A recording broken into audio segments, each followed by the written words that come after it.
jovem governador, eu pensei o seguinte: bem, agora é o momento de testar aquilo que eu sempre dizia. O meu objetivo de vida não é ser presidente do Brasil.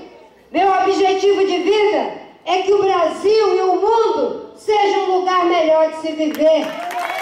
Se para isso, até candidata tive que ser em 2010 para mostrar que é possível fazer política sem depender das estruturas, então eu saí.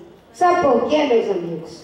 Parece uma coisa estranha alguém dizer isso, mas imagine, nós somos 200 milhões de brasileiros.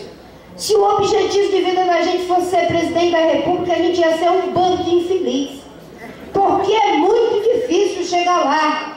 O objetivo de vida da gente tem que ser fazer o melhor, como professor, como engenheiro, como trabalhador, como empresário, deputado, senador.